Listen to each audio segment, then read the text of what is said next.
Coming up on this Wednesday edition of Daybreak, for the first time in more than 100 days, the body of a victim in April's ferry disaster is discovered inside the sunken vessel.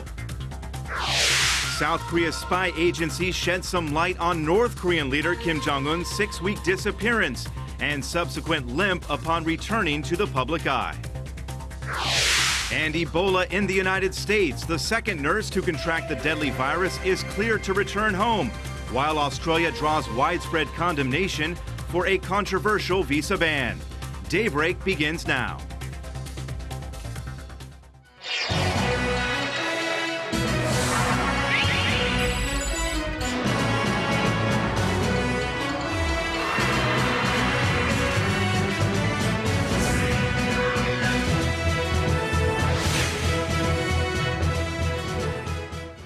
Hello and welcome. It's 6 o'clock on a Wednesday morning here in Seoul. I'm Scott Thompson filling in for Mark Broome, and you're tuned in to Daybreak. Our top story this morning, the body of a Sewol-ho ferry disaster victim was found inside the sunken vessel on Tuesday evening. The body is believed to be of a female student and was discovered in a restroom on the 4th deck. Now, this comes more than 6 months after the ferry capsized and sank in waters off Korea's southwestern coast, and it's the first body seen inside the wreckage in more than 100 days. Search divers are attempting to recover the victim this Wednesday morning. The discovery pushes the death toll in the tragedy to 295, with 9 still missing. This past weekend, victims' families voted to continue the underwater search operation inside the ferry and to hold off on raising the 6,800-ton vessel. North Korea has built a new test stand to develop ballistic missiles that can be launched from submarines. This, according to a new report published on U.S.-based website 38 North, which says commercial satellite imagery has identified the installation at the Sinpo South shipyard in the north. The report says the new stand is the right size and design to be used for the research, development, and testing of firing missiles out of a launch tube, as well as evaluating their compatibility with submarines and surface combatants. The installation was first detected in September last year and is believed to have been completed before this past April. Has the mystery behind Kim Jong-un's 6-week disappearance been solved? South Korea's spy agency claims the North Korean leader vanished from the public eye in early September after having a cyst removed from one of his ankles. Hwang Sung-hee reports.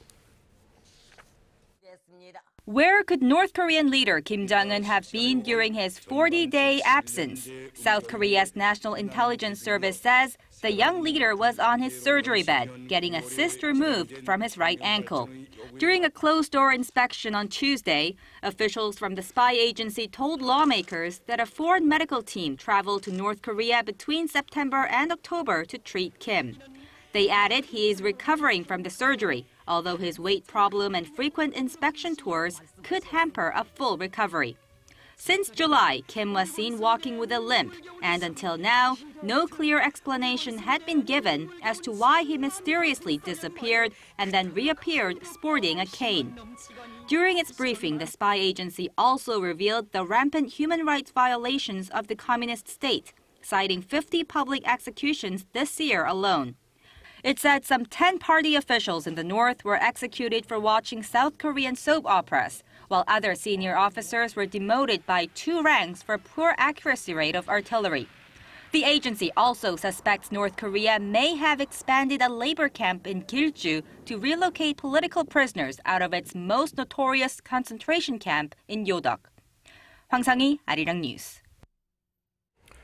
Seoul's foreign ministry has released its annual white paper, and much of it focuses on the stability or lack thereof within the North Korean regime. It points to uncertainties about Kim Jong-un's grip on power and the communist state's growing nuclear program as being of particular concern. Connie Kim reports.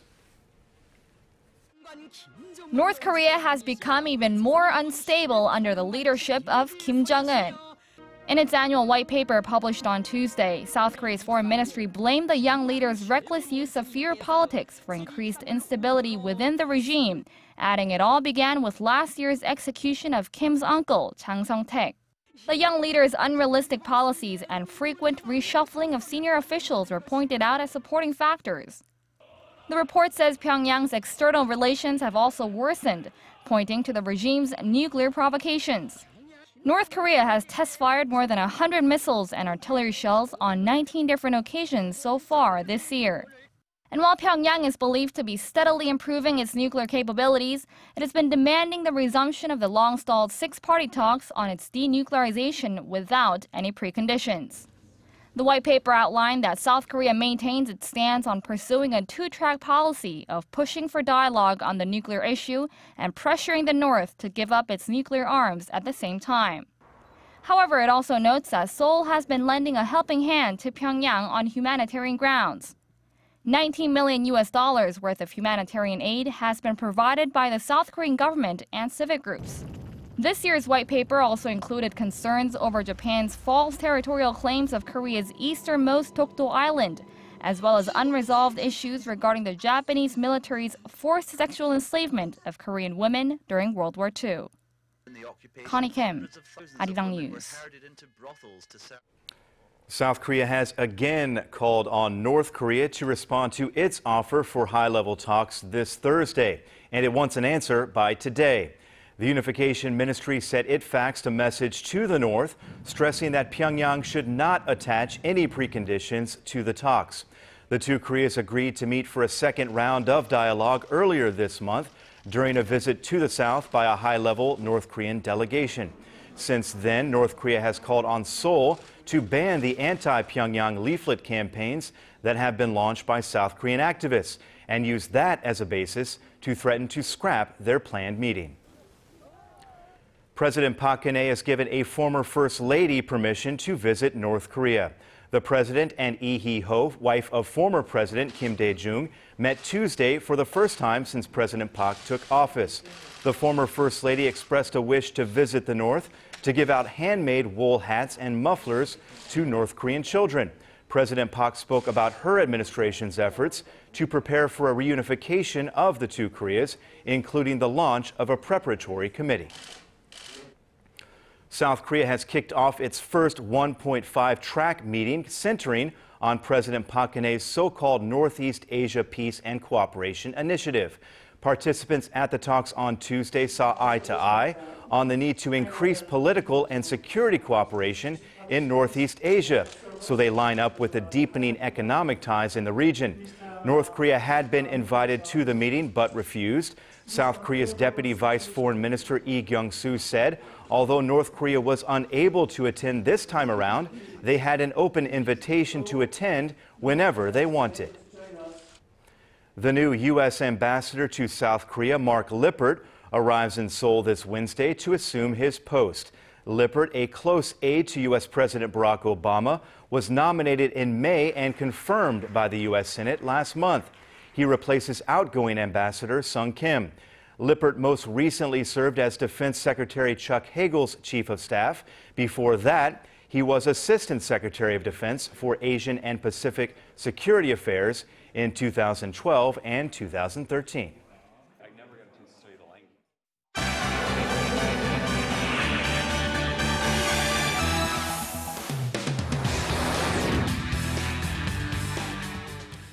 And time now for a look through the international headlines we're following this Wednesday morning. For that, we'll turn to our Eunice Kim standing by at the news center. Good morning, Eunice. And good morning to you, Scott. We'll go ahead and begin with some good news. A second nurse who fell ill to Ebola after treating a Liberian patient in Dallas has been cleared of the hemorrhagic virus and released to go home.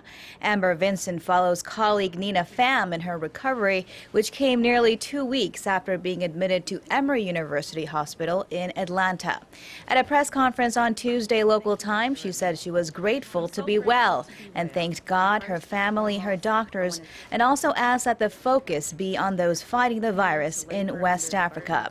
U.S. President Barack Obama also hours ago said Americans deployed in Liberia were starting to see some progress. This as World Bank President Kim earlier said at least 5,000 more health workers were urgently needed to fight the outbreak former UN chief Kofi Annan described as a poor man's disease. Australia has meanwhile become the first developed country to close its borders against the worst-hit nations, banning visas for citizens of Liberia, Sierra Leone, and Guinea. Sierra Leone's government called the move discriminatory. Liberia has urged Australia to reconsider. The government has strong controls. Turning next to the fight against the Islamic State group, as many as 150 Kurdish Peshmerga fighters in Iraq are crossing borders to help save the Syrian city of Kobani. They'll join fellow Kurds struggling to stave off the IS advance for more than a month, despite U.S.-led coalition airstrikes supporting them from the skies.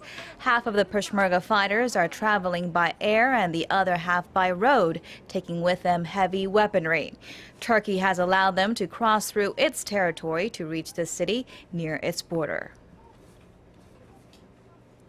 Rescue crews are struggling to save 18 workers at a mine in southern Turkey after it was flooded with water while they were working, causing the cave-in. The miners are believed to be 300 meters underground. The governor of Karaman province said 20 others were already rescued. Turkey's emergency management agency said it believed a broken pipe in the mine had caused the flooding. The accident comes after the country saw its worst mining accident back in May, which killed 301 workers when a mine caught fire in Soma. A U.S. official says American freshman Jalen Freiberg had texted his friends to join him at lunch in the cafeteria before shooting them last week. The latest school shooting has rattled the state of Washington and the country at large.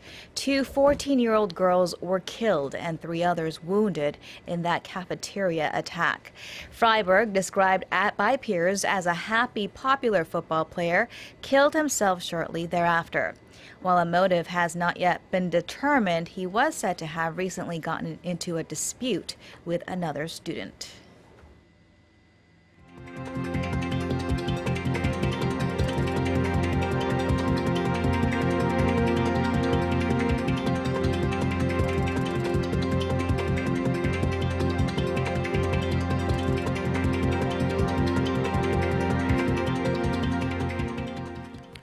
The electronics, shipbuilding, and automobile industries are regarded as pillars of the Korean economy, and they've enjoyed great success over the years. But could the good times be coming to an end? A new report shows that Chinese companies are hot on their trail. Park Ji-won reports. Will Korea maintain its global competitiveness in its strongest industries down the road? The country currently holds the top position in the global shipbuilding, communication device, and display sectors. Automobiles and semiconductors are also key for Korea. But a new study predicts that China will overtake most of these industries in just 4 years. The Korea Institute for Industrial Economics and Trade says that although Korea currently faces the toughest competition from Japan, the US, and European countries, China will be Korea's biggest competitor in 9 key industries by 2018. After that, only Korea's automobile sector, which is now the world's 5th largest, will maintain its global competitiveness. Korea's general machinery and semiconductor sectors will also see fierce competition from China in the coming 4 years. The forecast is also gloomy for Korea's shipbuilding, communication device, and display sectors, which are currently #1 in the world. The institute adds China will be especially strong in IT sectors like smartphones and LCDs, which are Korea's main exports at present. Park Ji-won, Arirang News. Despite China's catch-up, Samsung Electronics continues to roll out new smartphone devices, and this time it's a new curved smartphone, the Galaxy Note Edge. The model is a cross between a smartphone and a tablet PC with a 5.6-inch curved display. It's a high-end smartphone with a quad HD resolution and a 16-megapixel camera. The price? About $1,000 here in Korea. The Galaxy Note Edge is set to be released in the U.S. by the end of November. Supporting startups and fostering small and mid-sized companies as major exporters. That is at the heart of President Park Geun-hye's drive to turn Korea into what she calls a creative economy. And already there are more startups than large companies as it pertains to securing the #1 position in the global market. Our Song Ji-sun has this story. Scanning fingerprints is now a common way of keeping work hour records for employees. This Korean company called Suprema has won global recognition for developing and marketing the widest range of products in biometrics and access security industries. As the only company in the world capable of rolling out all products by using its own technologies and parts, it grabbed a 60% share in the fingerprint recognition module market in less than 15 years since its founding. Many come up with business ideas, but the key to success for startups is commercializing those ideas. We've proved our technical prowess by repeatedly winning in the industry's most coveted competitions. Suprema is one of some 63 Korean startups that enjoy #1 market share in the global stage, according to Korea's Small and Medium Business Administration.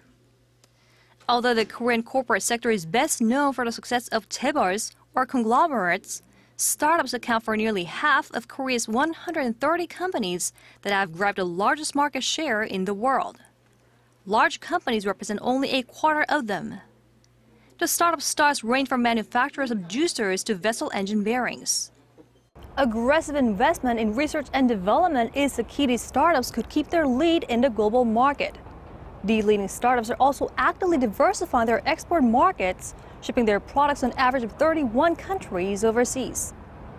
Even if Korean startups manage to develop competitive technologies, many of them need support in other areas.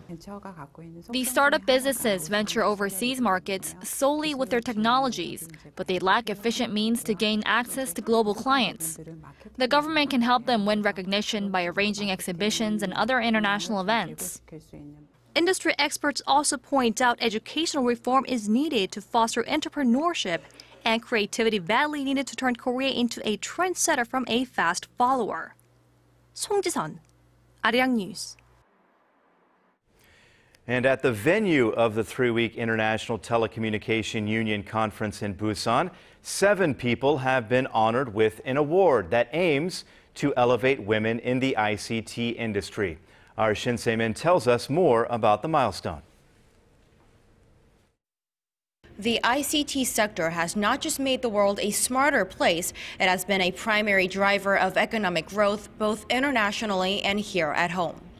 The Bank of Korea says the ICT industry contributes nearly 30 to 40% of the nation's total GDP growth, and the government has vowed to invest some $4.6 billion into the IT sector to fuel growth. But many believe this is just a tip of the iceberg.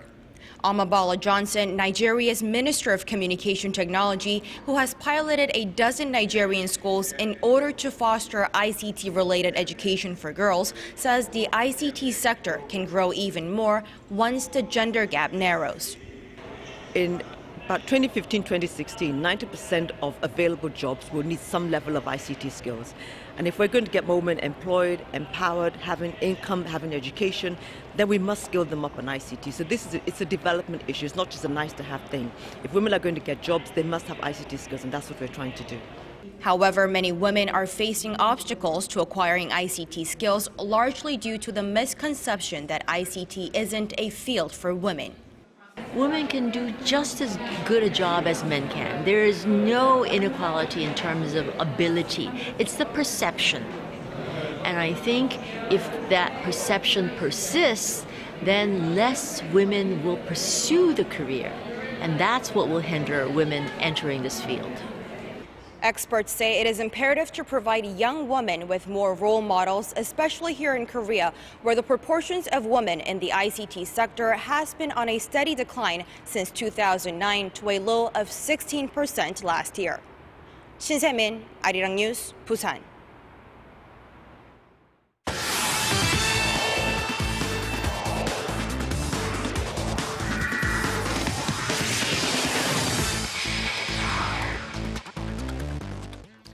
And a good Wednesday morning to you all as we kick things off with the 95th National Sports Festival, which kicked off in Jeju on Tuesday as the Korean athletes from all over the nation got together for the annual sporting event. And of course, lighting the National Sports Festival flame this year are weightlifter Kim Soo-kyung, who has been competing in the event for 14 years straight and has won the most medals with 39, and Asian Games gold medalist and footballer Im Chang-woo, who scored the winning goal in the final against North Korea. And of course, earning the first notable gold medal on the day was Kim Jae-bum over in the 81-kilogram judo competition, as the event will take place until November 3rd. And now moving over to the LPGA this time, where after regaining her #1 world ranking once again, Park In-bi is set to defend her top ranking later this week against her longtime rival, Stacey Lewis. Now with Park In-bi currently at 11.09 points in the golf ranking compared to Stacey Lewis's 10.86, the two rivals are set to face off for the first time since Park In-bi took back her top ranking at the Fubon LPGA Taiwan Championship this week. But Suzanne Pedersen is looking to spoil the matchup as she's set to defend her tournament title for the third straight year.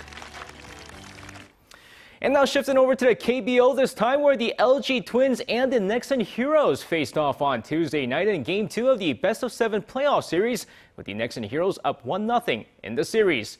And of course, going into the game here, second inning of the game, Son Joo-in grounds out to second base. Scoring is Lee Byung-gyu from third, and LG takes an early 1-0 lead. Now, fifth inning of the game here, Oh Ji-hwan grounds one to first, but an error here on the catcher scores another as the LG Twins now take a 2-0 lead. But the seventh inning next is Yoo Han-jun deep to straightaway center, gone, and the deficit is cut to 2-1. But in the eighth inning of the game, the Nexen Heroes bullpen collapses, giving up 6 runs in the inning, including Brad Snyder's 2-run double, as the LG Twins even the series with a 9-2 victory. And now shifting gears to the KBL this time, where the struggling Changwon LG Sakers took on the Incheon Itilan Elephants on Tuesday night. And of course, in the first half of the game, LG in control of the game, outscoring Incheon 42-28 going into halftime. But the second half, a different story as Chung Young-sam lights it up for Incheon, scoring a game-high 25 points, but the rally is cut short thanks to 3 LG players scoring in double digits as LG holds on to win this game 81-76. And now finishing things off with some results from Tuesday night's V-League action, the Hanguk Life Insurance Pink Spiders continue to cruise through, beating Korea Expressway 3-0, while OK Savings Bank barely hangs on to beat the Korean Air Jumbos 3-2, thanks to Robert Landy's Simon's 42 points. And with that said, that's going to wrap it up for me. This has been SJ. Have a great rest of the day, and see you guys again for your sports needs.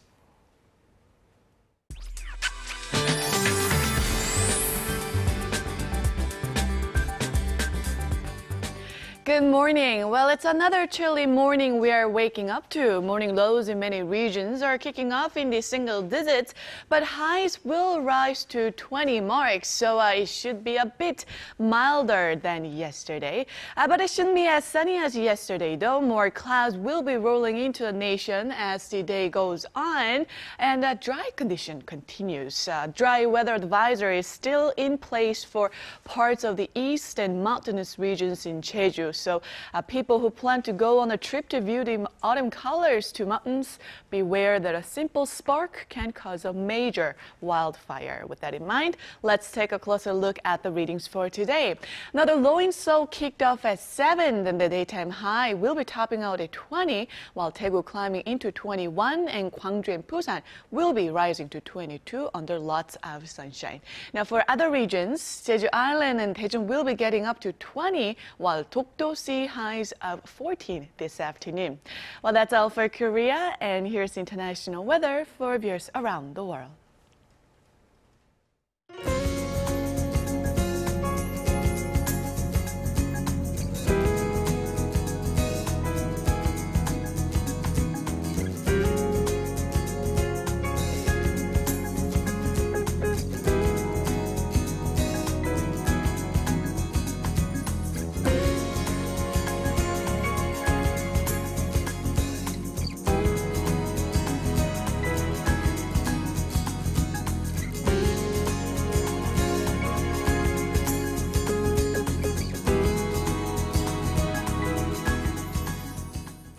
And that'll do it for now. Have a great day wherever you are, and thanks for watching.